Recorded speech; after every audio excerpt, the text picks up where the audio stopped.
Get ready.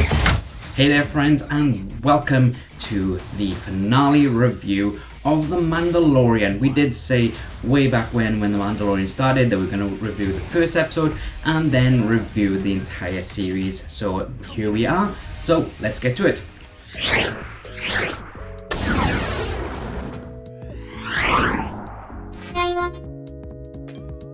Hey guys, so thank you very much for tuning in, and The Mandalorian, what can I say, season 3 was really good. I think it was dare I say the best season yet?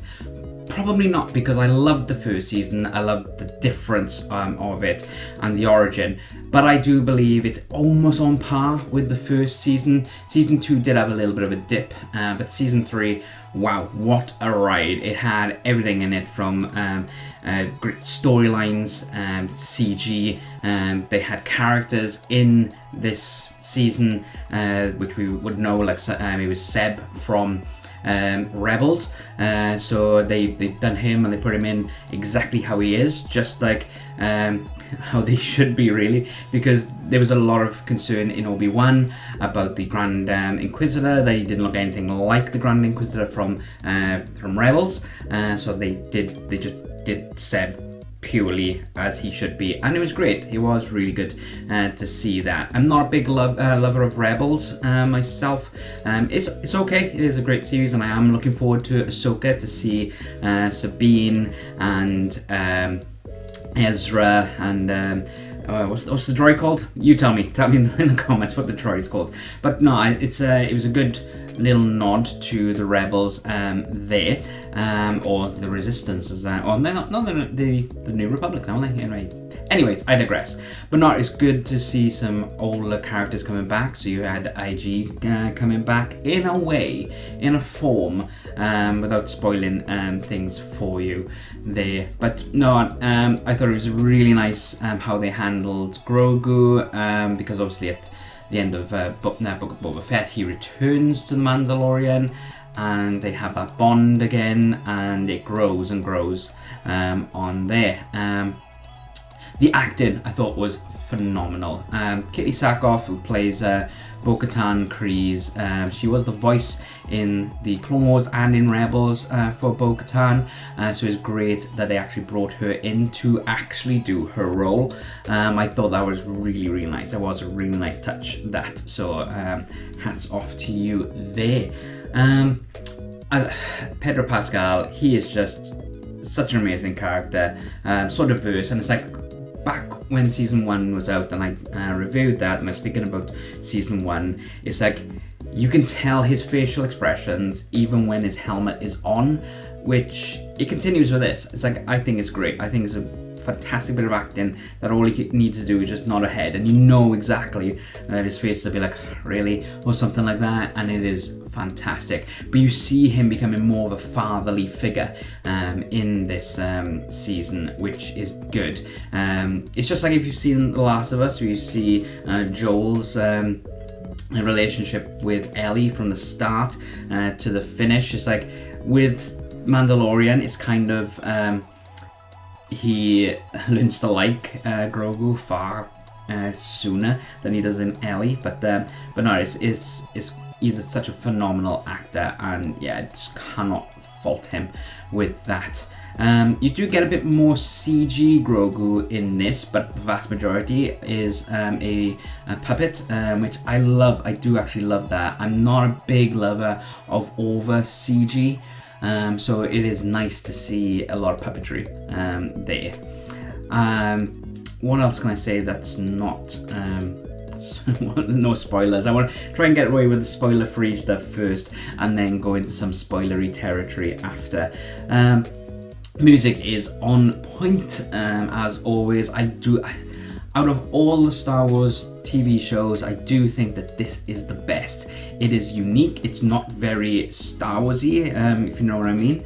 It's unique to The Mandalorian. When you hear the music being played, I think it's because of the different instruments that they use in, and it's not like a full-blown orchestra on some of those things. It's like the woo woo woo woo. It's like, yeah, I want the like that. It's like that's bad, but yeah, it's like you know it's like Mandalorian. It's like in Book of Boba Fett, it's like when they talk about the Mandalorian without using his name, they have that noise and stuff, like, so you know, Mandalorian. So that's pretty cool there. But no, I think it is a really good season. I love the story of Mandalore. It's great that now this is the Mandalore. At the beginning, I was concerned because they had, like, the first episode, they set up like several storylines, and I was concerned that it's like, why did you just have to lay all that out? And I thought it was a bit in your face, really. It's like, just naturally go with it, but it happened, and it didn't really go like. It's like the only one that was a bit weird was the whole pirate thing, and the captain looked like a sea monster, and it's just like, really. But other than that, it was great. There was one episode with Jack Black in it. Everyone loves that episode. Not so much for me. Everyone's calling it Law and Order, Star Wars Law and Order. That was a bit of a strange episode for me. So those are the only 2 points I didn't really like about it. You had quite a few different things, and you had a bit of cloning in there as well. So that is foreshadowing what happens with the Emperor in Rise of Skywalker. And you got General Hux's father, who was actually played by the actor's brother, funny enough. So it's just little nods like that is great. Cameo appearance from Dave Filoni, the executive producer of it, and also the creator of many of the Star Wars animated series. He was in a cameo in the New Order's fleet bar area, if you will. So you just see him in the background with a hat. He's always wearing a hat, but this one's more like a the bounty hunter. What's his name? I can't remember. The bounty hunter with the big hat. It's kind of like that, just not as big, really. So yeah, there's not much more I can say that's spoiler free, really. So we're gonna kick off and look into some spoiler territory now. So if you haven't watched the episode and you don't want any spoilers or haven't seen any of them, then please do just click the subscribe button and the notification bell right now. Come off it, and then when you have watched them, go back into your history, click on our video and watch the rest, and get involved in the comments. But that is your spoiler free warning there. So we're going into spoiler territory right now. So right, Moff Gideon's back. Big spoiler, so if you if you're still watching and you've had your spoiler warning, Moff Gideon is back. He was supposed to be going to the New Republic prison, but they were intercepted, and it was made to believe that Mandalorians did it. But then we find out that he's got this whole Mandalorian stormtrooper army, which is pretty cool. It's like they're mimicking all Mandalore movements and their weaponry and jetpacks and their armor as well. So what I didn't get is Moff Gideon has his own Dark Trooper armor, but it's Mandalorian with Beskar and everything as well, and the helmet. And the helmet looks like the Mandalorian Jedi's helmet. I don't know his name, sorry. Pop it a comment down below if you know his name. Or her name. I don't even know if it's a male or female. Or neither. Who knows? Let me know in the comments.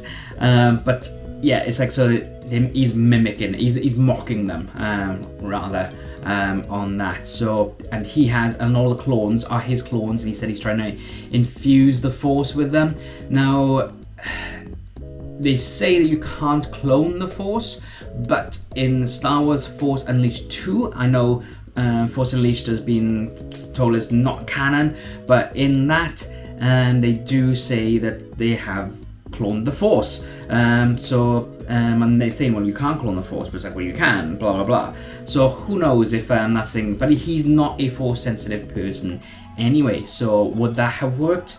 Who knows? Maybe we'll see in the future, because that might not be his only lab. There might be others there, because he is now dead, and because he got exploded, and we'll talk about that in a moment. But yeah, so but what I didn't get with Moff Gideon is that he was like a machine. He was like, it's like, no way did it explain that he's in an exosuit, because there was no like gears or anything on his arm. It just looked like he was in Mandalorian armor. Mandalorians don't go around going like RoboCop.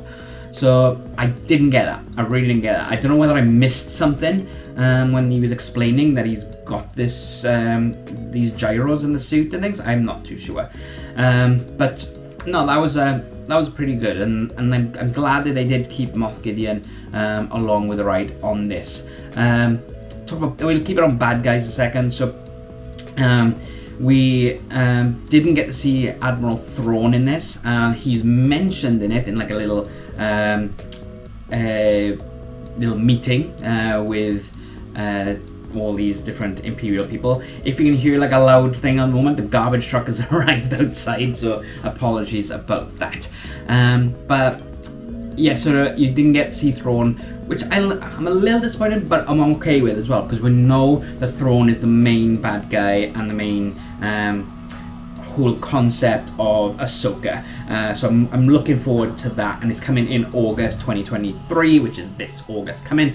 Again, we'll do the first episode and we'll do the season review for that. So another bad guy we had was that pirate captain. Really didn't get it. I know it was just Moff Gideon's little servant there, but really didn't get it. Didn't understand it. Why he had to look like seaweed monster as well, no idea. Didn't need that. Could have scrapped all that. Could have had some other warlord instead of a pirate, and that looked like a seaweed monster, like the swamp thing or something. But yeah, and one other bad guy in it is I don't know her name, but the old Imperial officer who was on Moff Gideon's ship, who's in the repatriation program with the New Republic. I thought that character was amazing. It's very sneaky, and you don't know what's happened to that character as well now, so she might pop up again in Ahsoka, so watch out for that one. But going back into other characters and things, and you have all of them coming back and some new characters there, which is really great, really. I do love the whole fact that it was bringing back Mandalore. Now, I don't know much about Mandalore. I know mostly about the moon Concordia, but yeah, it was like nice to see what happened to it after the purge, and the fact that there's a hidden base underneath Imperial base. So I was pretty bold of Moff Gideon, but yeah, it makes sense because like they putting out there that it's toxic, nobody can go on it, so that's the best place to hide a base, really.